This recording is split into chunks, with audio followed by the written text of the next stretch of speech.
शिमला के विवादित संजौली मस्जिद की निचली 2 मंजिल तोड़ने के मामले की याचिका पर आज को जिला न्यायालय में सुनवाई हुई।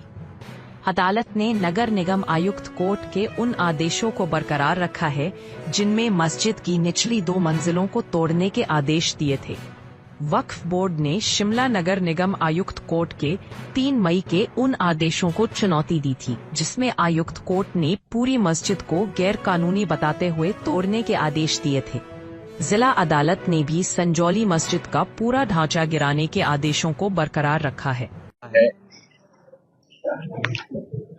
देखिए, जो एमसी कमिश्नर शिमला का जो ऑर्डर था 3 मई 2025 का, उसके खिलाफ 2 अपीलें जो है वक्फ बोर्ड ने और संजौली मस्जिद कमेटी ने फाइल कर रखी थी जिला न्यायालय में, जो कि एडीजे 2 श्री यजविंदर सिंह जी के कोर्ट में लगी थी। और रिकॉर्ड समय के अंदर विदिन 6 महीने के अंदर उन दोनों अपीलों को आज खारिज कर दिया गया है। और 3 मई 2025 के एमसी कमिश्नर साहब के फैसले को अदालत ने सही पाया है। और इसका अर्थ ये हुआ कि जो ये विवादित ढांचा संजौली में है, ये ग्राउंड फ्लोर से लेकर के टॉप फ्लोर तक ही टूटेगा और पूरा अवैध है। और इतना ही नहीं, ये आज चौथा फैसला जो है इस विवादित ढांचे के लिए आया है। इससे पहले पहला फैसला 5 अक्टूबर 2024 को आया था, जिसमें 4th फ्लोर, 3rd फ्लोर और 2nd फ्लोर को गिराने का फैसला आया था, जिसकी कंप्लायंस आज तक जो है संजौली मस्जिद कमेटी ने नहीं की है, जबकि उनके पास कोई एक्सटेंशन भी नहीं है।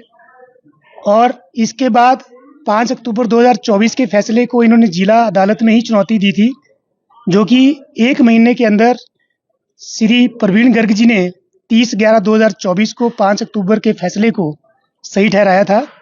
और उसके बाद तीसरा फैसला 3 मई 2025 को कमिश्नर साहब के कोर्ट से आया था, जिसमें पूरी संजौली मस्जिद को अवैध करार दिया गया था कमिश्नर के द्वारा। उसके ऊपर 2 अपीलें जो दायर की थी वक्फ बोर्ड ने और संजौली मस्जिद कमेटी ने, वो आज जिला अदालत ने खारिज कर दिए। चौथा फैसला जो है ये जनता की फेवर में आज 4 फैसले आए हैं।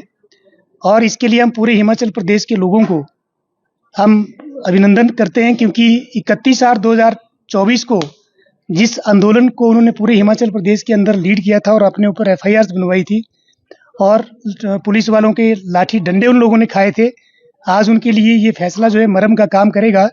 और मुझे लगता है कि अब एमसी शिमला को बिना कोई देर किए जल्दी से जल्दी इस पूरे विवादित ढांचे को गिरा देना चाहिए, क्योंकि संजौली मस्जिद कमेटी और वक्फ बोर्ड की नीयत और नियति में खोट है।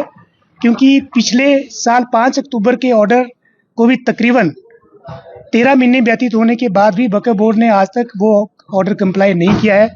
तो आज का जो ऑर्डर है, हम इसके लिए तहे दिल से कोर्ट का अभिनंदन करते हैं, स्वागत करते हैं और सभी लोगों का धन्यवाद करते हैं जिन्होंने इस आंदोलन को लीड किया था।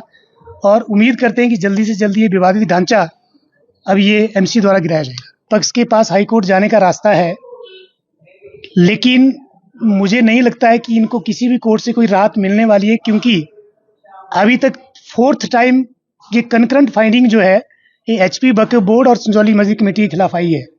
तो कंकरेंट फाइंडिंग में किसी भी केस को अपेक्स कोर्ट में एडमिट कराना बहुत मुश्किल हो जाता है।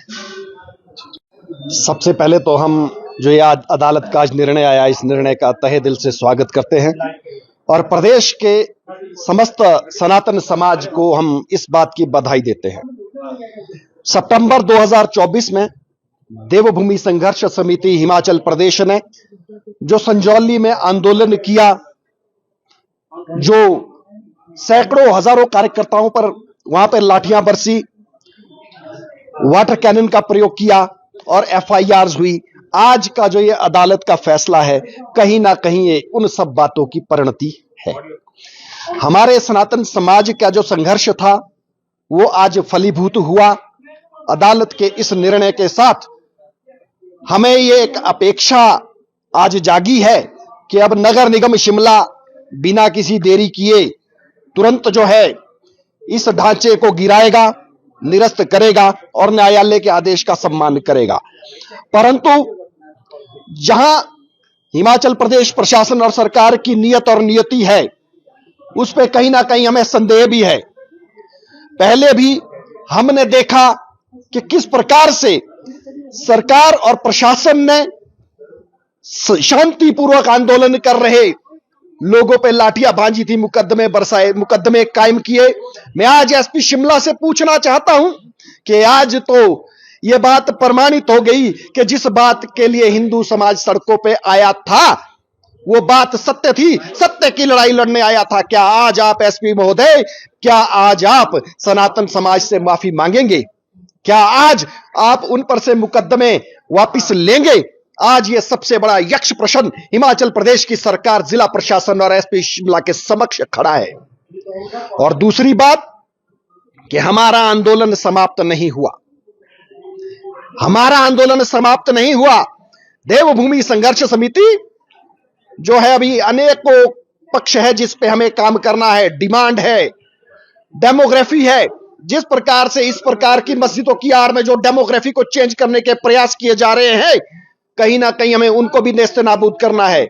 इसलिए आज इस फैसले को हम एक पहल मानते हुए पूरे सनातन समाज से आग्रह करेंगे कि जब जब सनातन समाज जागेगा तब तब पक जो निर्णय है वो सनातन के पक्ष में आएगा। सनातन का जागृत रहना जरूरी है। जी सर, आज ये जो फैसला है किस तरह से देखते हैं? आप लोगों ने मिठाई बांटकर भी जश्न मनाया है। सबसे पहले माननीय कोर्ट और माननीय जज साहब का धन्यवाद करते हैं हिमाचल प्रदेश के समस्त सनातनी लोगों का, जिन लोगों ने किसी भी रूप में इस आंदोलन को, इस कार्य को यहां तक पहुंचाने की कोशिश की।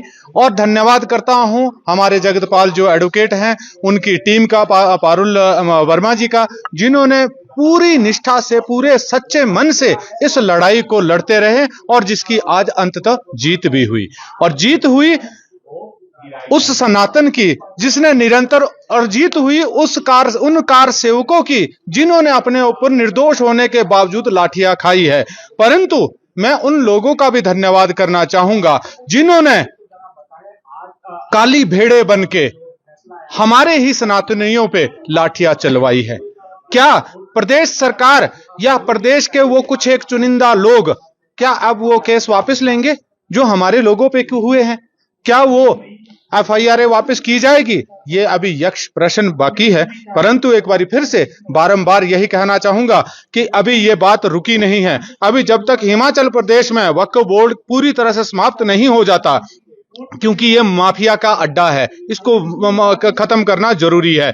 जब तक प्रत्येक व्यक्ति, बाहरी व्यक्ति का यहाँ पे पर्चा 12 ना किया जाए, क्योंकि हमारे कुछ एक पदाधिकारी, अभी हम लोग काम कर रहे हैं जमीनी स्तर पे, कुछ एक पदाधिकारी कहते हैं कि पर्चा 12 जरूरी नहीं है, गरीब लोग हैं।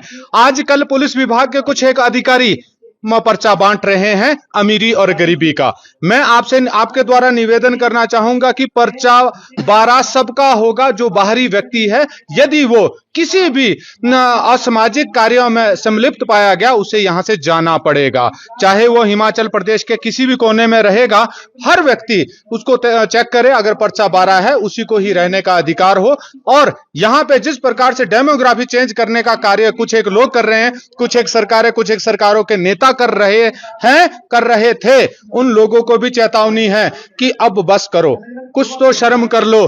हमारे बच्चों के अधिकारों की बात जहां आएगी, हम पीछे नहीं हटेंगे। संघर्ष समिति पूरी दमखम के साथ इस लड़ाई को लड़ती रहेगी।